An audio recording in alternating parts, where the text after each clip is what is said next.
morning, everyone. Welcome to Board Game Breakfast. Wow.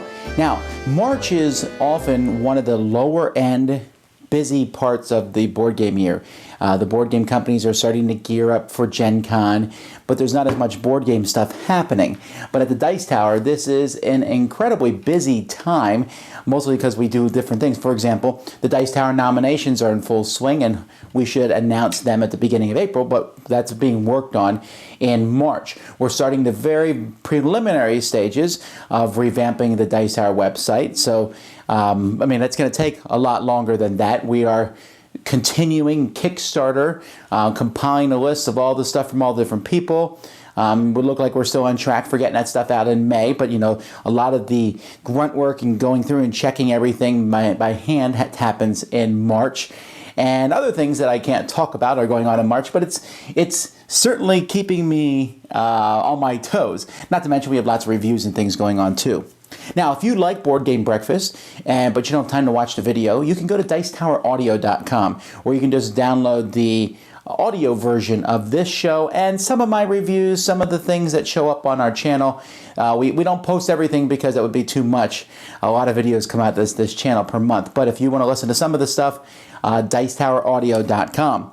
Also, I'm on the lookout for more contributors always for this show. If you have like a 2-minute segment that you would like to add and put your voice in the show, or if you are interested in reviewing games for the Dice Tower, certainly contact me and we can talk about that and see if because the Dice Tower, I want Dice Tower to grow. I never want Dice Tower to be Tom Vasel. Dice Tower should be a group of people. It should be about promoting board games. Well, let's get to the news.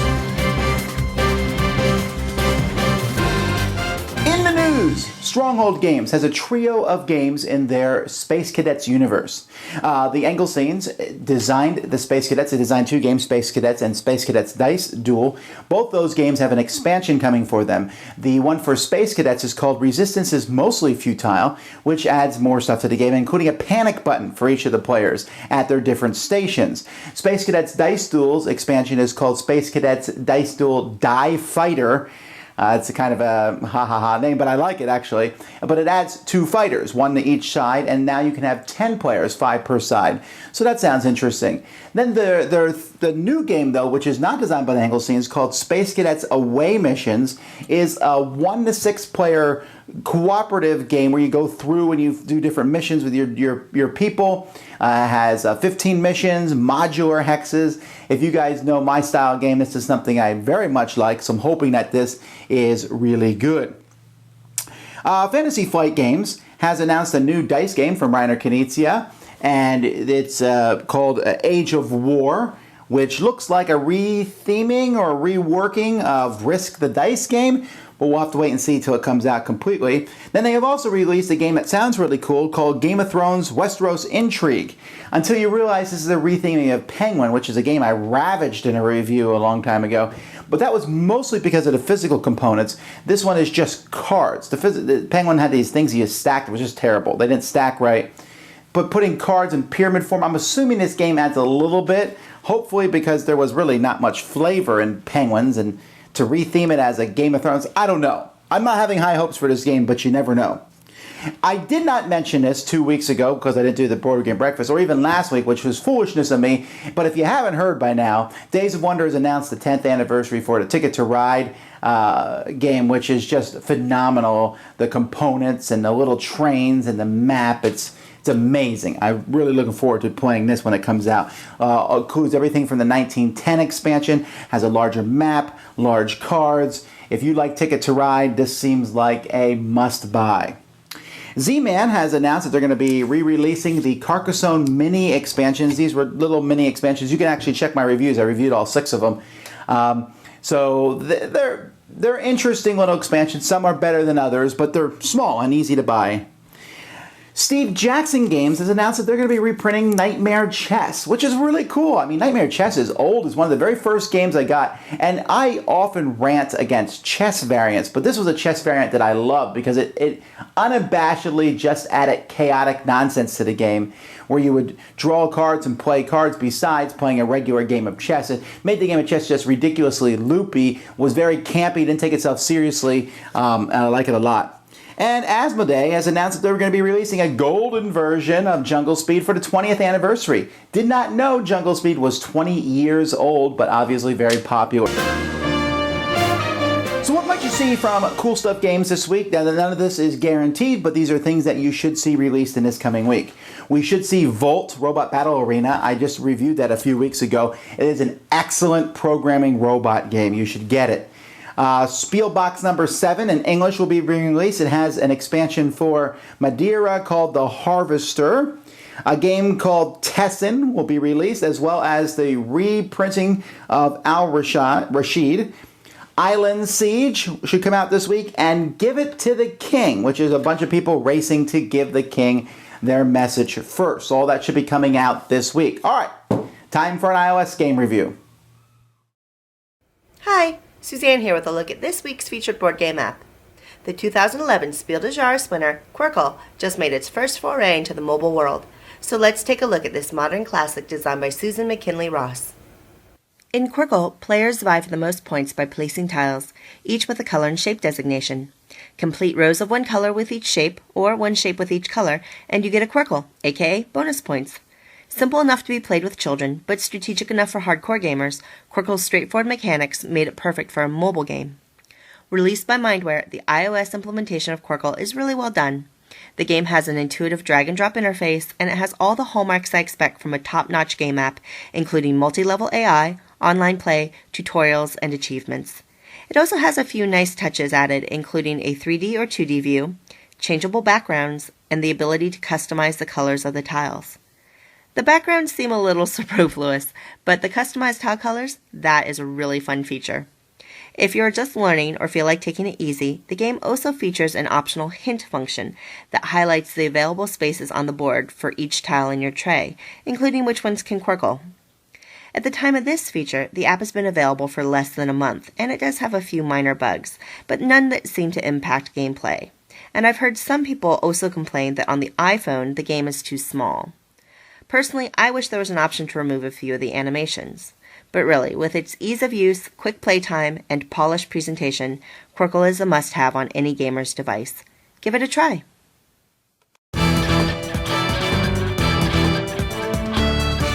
Several games were released at CoolStuffInc.com last week, so here's what came out. Rivet Wars, which we had some guys on our show here do a review of this past week.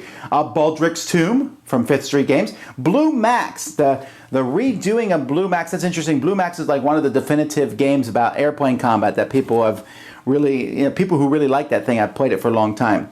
The expansion, or first expansion for the DC Deck Builder. From Cryptozoic, Assassin's Creed Arena, the board game, and Adventure Time card game. The third wave of the Star Trek Attack Wing.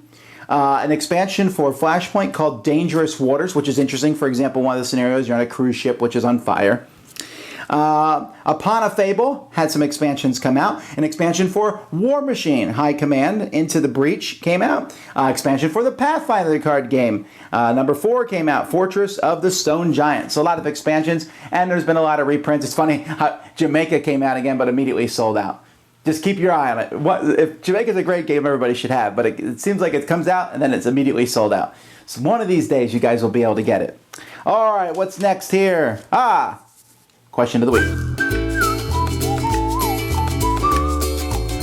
Today's question of the week is from Ryan. And Ryan says, is there any great games that you never win at and yet you still really love to play? Well, the answer for me as I look at these games is most of them. There are some games that I win at often. Cosmic Encounter is one.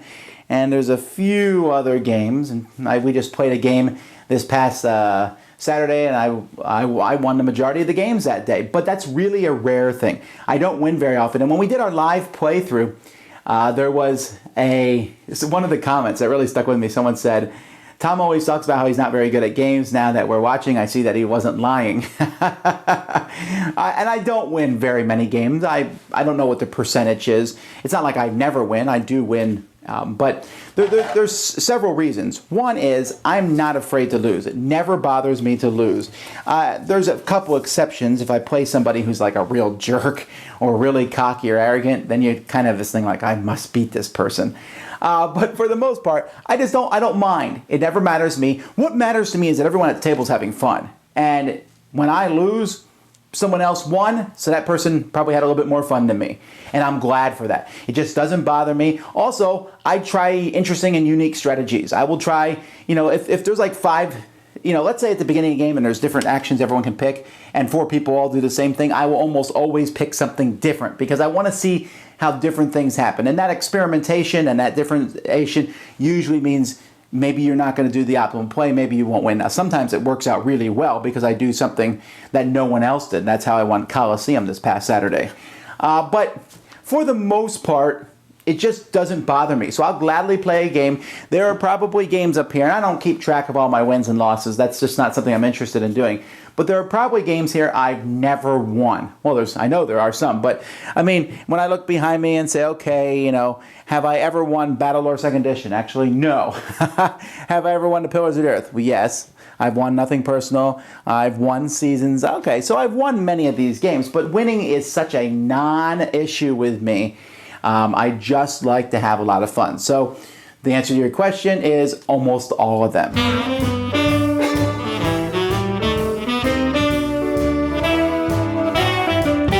This is Scott Nicholson, and welcome to the Ivory Dice Tower, where I look at games and academia, and really my world of being an associate professor at Syracuse University School of Information Studies. And what I'm going to do today is talk a little bit about the idea of achievements. Now, in my last episode, I talked about BLAP gamification, using badges, levels, and leaderboards, achievements, and points to get people to engage with something in the real world. Achievements are the one part of that it's actually pretty interesting, and it's something that we've seen just a little bit of in the board game space, but I think there's room for more of this. And the idea of the achievement, and we've got a lot of it in the video game space, but not so much in the board game space.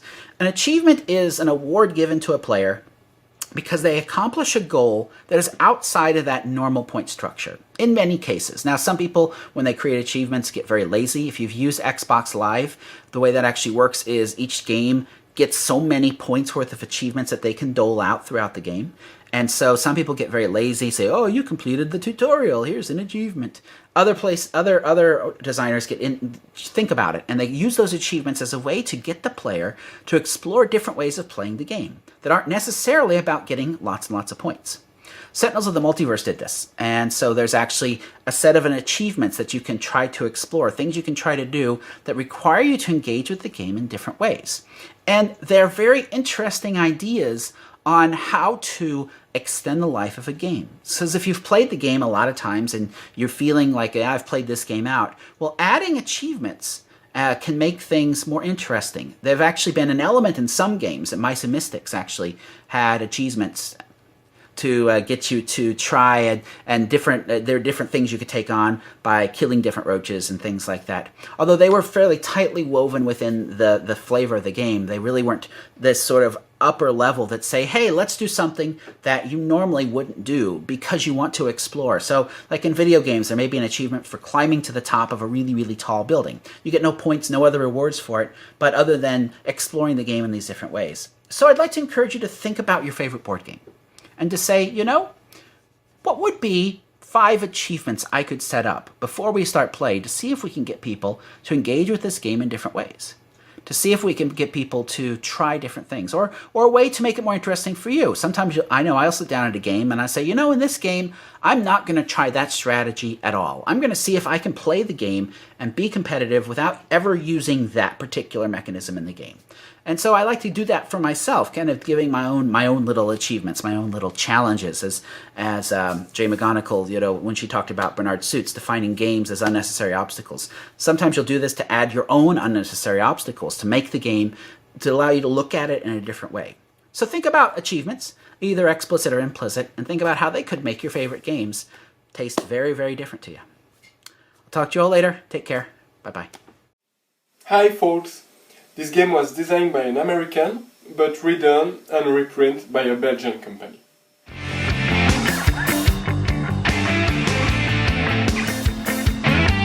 Ok, Okay, this is a fairly complex wargame, so I won't go in details here. Each player has asymmetrical armies, so one guy will be the defender, the other attacks, depending on the side of the board. On a basic scenario, the attacker controls 2 dragons, and the defender leads a bunch of soldiers units with 2 special ones, a hero and a wizard. They have to defend their castle, whereas their opponent wants to destroy these victory points X's. On a turn, dragons move, either walking, flying or jumping, then may breathe fire twice in a game but very powerful, and attack with different parts of their body, legs, wings, head.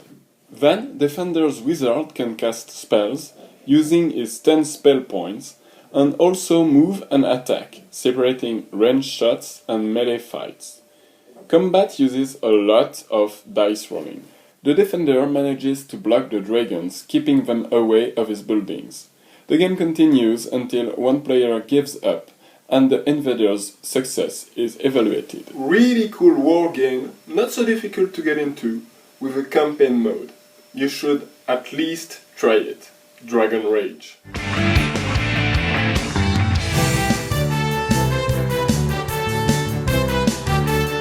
Here's some of the games that I plan to review this week. I don't know if I'll get to all of these, but I also am going to be reviewing several older games that we talked about in the top 10 list, like Pillars of the Earth and the Stone Age, and a couple games that I've reviewed as written reviews, but really need to be redone as a video review. We're also going to be doing a top 10 list this week, a top 10 two-player casual games. Ryan Metzler is going to be doing a top 10 games from 2013, and the Bart and crew are going to be doing another top 5 games. So that's 3 lists in 1 week, and a pile of reviews from the other contributors. A lot of great things. Also, we have a couple new podcasts that have joined our network. We have Today in Board Games with Roger Hicks. He interviews different people in the industry. And Boards and Swords with Chris Renshaw, talking about some games in depth. And you can find the links to both those podcasts at DicetowerNetwork.com. Hi, I'm Steve Tassi, curator and head game guru at Snakes and Lattes. You probably recognize me from this video you're watching right now. If I know you, and let's face it, Internet, I think I know you pretty well, you're always chasing after the new hotness. What's the next great game that the big game mills are going to put out? Or what exotic stretch goal enriched wonder is Kickstarter going to ship to your house? Well, I'm here to say that you've forgotten about the older games, neglected games, games that still have a lot to offer. Maybe they didn't look too interesting from the box, but inside, they've got a lot of love to give. Games like this little Euro here, Vegas Showdown. Who's a board game? You are? Yes, you are! Designed by Henry Stern and published by Hasbro during its first flirtation with the Avalon Hill line, this 9-year-old tile placement auction mix is going to bring a lot of fun to some new forever home. Won't you give Vegas Showdown a place in your collection? Who wants to get played? You do! Yes, you do! And it's not just mixed breed games that need your help. Pure breed games with good pedigree often get neglected too. Award-winning games from established breed designers sometimes fall by the wayside if they're allowed to go out of print. Games like 94's SDJ winner from Andrea Seyfarth, Manhattan. This is a purebred city-building game that's going to delight your heart and simultaneously make you hate your friends.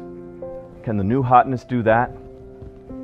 Now, Manhattan is currently out of print, but with a little involvement from the fans like you, maybe we can bring this breed back from extinction. Contact Hansum Gluck and tell them that you would love to take home a Manhattan of your very own. You know, I think I've got some meeples for you, boy. Yeah.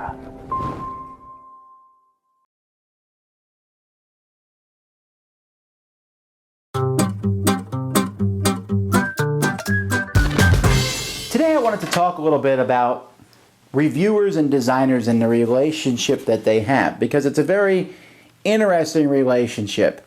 If you saw my reviews last week, you would notice I did 14 reviews last week, and I believe 4 of them were positive. The other 10 were negative, and some of them quite drastically so.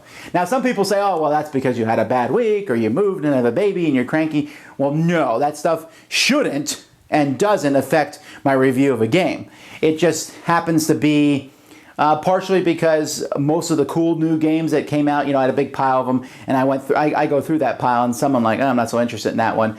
And then when we get to them, they're like, oh, here we go. And sometimes you play these games, and they're really quite good. In fact, this past Saturday, had a chance to play a new game, which was, I wasn't expecting much from it, and it was really quite excellent, and I was really pleased. I want every game I play to be good. I don't have a quotient. I'm not a police officer who needs to catch a certain number of people speeding. I would like every game I play to be good, and I have no problem if I play 20 games and they're all good to give 20 straight reviews that are good. But obviously that did not happen last week. Whenever you post a negative review of a game, you feel bad. You really do, because it's a small world, and I go to conventions and places, and I will see these designers and publishers whose games I mangle. Now, I don't always, but often will run into these people. For the most part, it's not that awkward, because even if you hate someone's game, maybe there's another game they've designed or published that you've liked, and so you kind of come out even to them. But if it's their only game and their child that they put a lot of effort into, well, that is a little bit more awkward, and they look at you like, well, thanks a lot for being so vicious towards my game. The problem is, and I think that this is a relationship that's going to happen, is this, you put a game out there and people will respond to it, The problem is you want to defend it. Now, I think that designers should post things and say, by the way, maybe in this review you said that you did this, and that would dramatically change how the game. Now, I think many designers go to extremes on that. I'll get response from designers that say, you said you drew 6 cards, but you actually draw 7 cards in that phase, and that would totally change how you play the game. Most of the time, it's a mistake of what I've said, not a mistake of what we played. But when I have made a major mistake, we'll go back and play the game just to make sure that it wasn't a problem with the review. But it usually doesn't affect it that much. But I think what's easy to do, whenever you are attacked, it's easy to lash out at the person who's attacked you. And so when I review a game negatively, the designers will often come out in full force. And as I did the reviews last week, I saw that. And the response of one was, well, this was obviously not a very good review. Here's a list of good reviews of people who actually know what they're talking about. Or this person obviously didn't even play the game. And I think that's almost an ironic statement when you go, you didn't obviously play the game, so you're accusing me of not playing the game while you are accusing my review without having known the effort I put into my review. That's interesting and ironic. And it can be a cause of irritation. I know this because I've designed a game. I designed nothing personal, and I read all the different reviews of it. And I read the good reviews, and when you read a good review, you're like, oh, man, I got it. When you read a bad review, you usually don't assume the problem is with your game. You just automatically assume that person doesn't get the game. Oh, they didn't play it right. They didn't read the rules right. Maybe they were tired when they played it. It was groupthink, whatever. That's an automatic thing. And I understand that, and it may even be true, but as a designer, I need to keep that to myself. I don't need to respond to every negative review and attack the reviewer. Just like if I'm a reviewer and someone comes and yells about how dumb my review was, it's in my best interest to not go back, because the internet is already full of petty squabbles and we really need to get along. So if you're a designer and I trash your game mercilessly, I still think you are a fantastic person, and I will gladly check out your future games because they may be wonderful and fantastic. And you shouldn't take it personally, but you know what? The same onus comes back on me. Because as a reviewer, it's really easy sometimes to look at the negative comments in your reviews. And I'll tell you folks, there are some really nasty comments that happen pretty much on a daily basis. I subscribe to all the comments in all my YouTube videos, and it is mind-boggling how many really negative comments. Or when someone says, hey, who's your favorite reviewer? These threads will start up on the internet, and people, oh, my favorite reviewer. Someone always come in and go, Vasel's a moron, I don't like him, he's arrogant, he's full of himself. And you look at yourself and go, oh, man, I didn't realize people looked at me this way. And it's really easy to just say, forget it. So don't quit. Game designer, someone criticizes your game, Maybe it wasn't that great of a game. Don't quit. Besides, maybe that reviewer didn't get it. Maybe they just don't get it. Others will. If your game is good, one bad review is not going to sink it because other people are going to say good things about it and it's going to be looked at well. But I think it's in your best interest to not respond directly and start kind of like a battle and criticize the reviewer. Same thing with the reviewer. If you review games or get involved with that, people are going to attack and criticize you for about everything that's possible. But your best response is not to respond to that, but to go on, to get involved. I've responded to people who've attacked my reviews in the past. People have called me a liar. People have said things, and I've responded occasionally, but it almost never goes anywhere good. My best bet is to just say, okay, I've got some criticism. Is it valid? Think about it, and then go onward and do more. This is a great hobby we're in. The good news is, the reviews this week, there's still going to be a couple bad ones. In fact, I might review it this week or the week after. There's probably the worst game I've ever seen.